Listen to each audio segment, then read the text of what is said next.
how hard was Cato lobbying for the one drills? It didn't even look like you cracked a smile. Yeah. Yeah, he just likes to play. He'd stay out here all day if he could. Unfortunately, we only got X number of hours. We're not to be out here, but he would. So you know what? And that's a good thing. I mean, you got those kids that like to play football. He's one of them, and like I say, he loves to practice. He likes to play, and it's good. It's a good thing.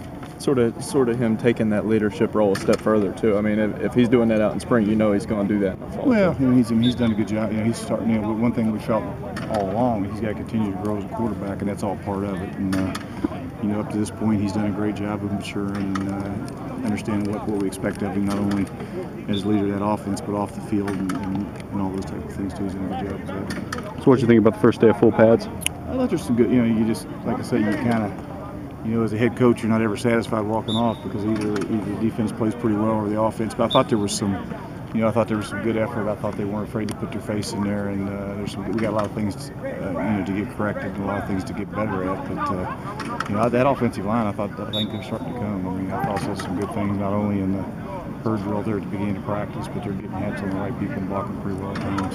What do you want to try to focus on next week, Doc? Week 2? Just focus on getting better every day, Jack. Whether it be fundamentals, whether it be tackling, whether it be whatever you in your position group has to get better at doing. That's what we have to do. We have to take every practice and squeeze as much as we can out of it and walk off the field a better player, also, which therefore will be a better team. Massive amount of change on your staff. It seems like the kids have really picked it up pretty fast though with those guys. They're good coaches and they're good teachers, and you watch them coach and you watch them teach. They do a nice job, and they've been here for a while. I mean, we had the opportunity with Matt drills and off-season conditioning and all that type of thing to work with them, and we had the opportunity. So this isn't the first 3 times they've been with him, so they've responded well.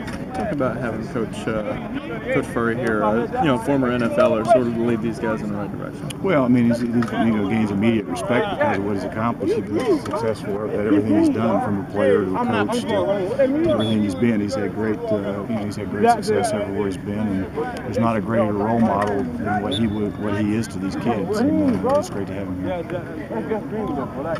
Interesting situation at the safeties. You've brought DJ Hunter back, Sean Samuels back after his redshirt year. Discuss that a little bit. Well, DJ was there, kind of moved him out of necessity a year ago, and he's gone back and he's done pretty well. And I like what we've seen out of him back there. Sean Samuels has played his best football up to this point. He's still got a long way to go, but he's done some really good things. With Taj Lepman, I noticed him a lot, and of course AJ Leggett and Andre Scott back there have got some ability too. So I think we have 5 guys back there. I'm sure I'm missing somebody I haven't said, but there's some guys back there that we think at least have the athletic ability to get it accomplished. I know Coach Heater he'll do a great job to get those guys coached up and get them ready to go. Was DJ pretty much your best linebacker last year? Well, I mean, DJ did some good things athletically for us, but in this package is a little bit different than we were a year ago. We'll probably be playing with a little bit more 5 and 6 defensive backs at times. So when you do that, you don't want to have stand back. You don't want to have DJ sitting over on the bench watching. So you want him in there playing, and it's the safety of that safety position. He will come out, and we'll substitute for some of the linebackers in certain situations and certain packages.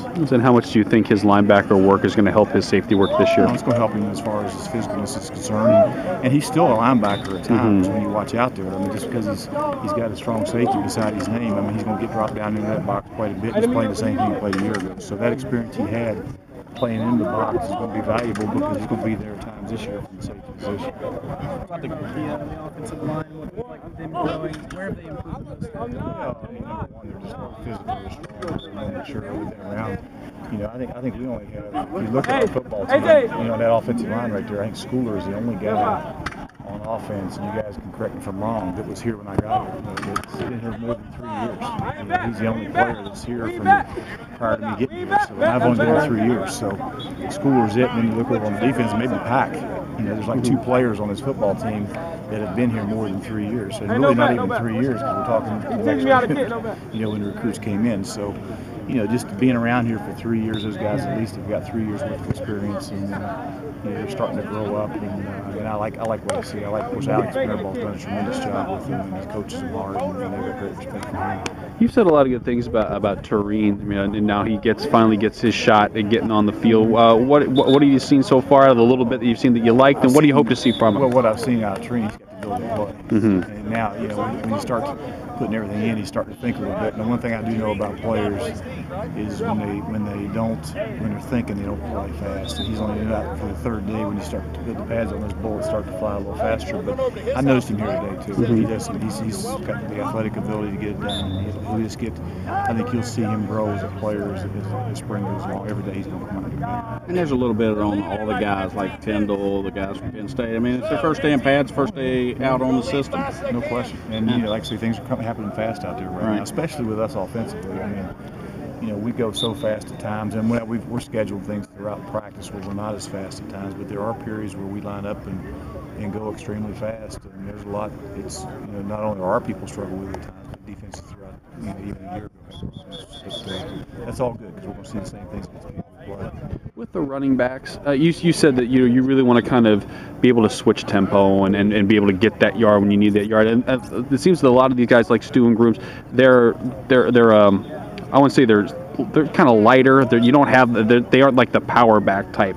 Do you think they need to kind of change their mentality, or at least kind of evolve their mentality to kind of be that kind of runner up the middle? I think both those kids are not afraid to stick their nose in there. I mean, I think you've seen it out. Grooms had one out here today during our inside period, and they're a lot more physical than what you think they are. I mean, you know, they're 185 pounds, and that weight room's been good for them. And you know, they'll stick it up in there and get a yard if they have to. And you know, we got some plans, you know, with some other people. We'll have, you know, Remy's a little bigger back.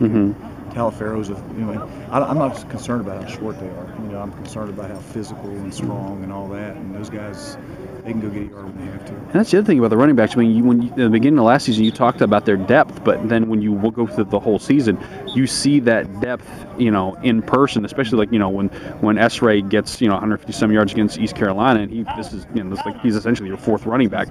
How is there more of a need to kind of figure out how to get all these guys touches, or how does that look this year? I mean, with the number of plays we run, I mean, I think it showed throughout a year ago. They all played and all played well, so we don't concern ourselves with that. At some games, for example, Rice here, we have 350 yards rushes with a problem getting touches. You know, at other times, if the defense is, you know, not taking away the run with an extra hat or whatever, then we'll throw it more. So, you know, we've got ways to get those kids touches if it presents itself. And I thought Billy did a great job of doing it a year ago, and he'll do the same thing this year.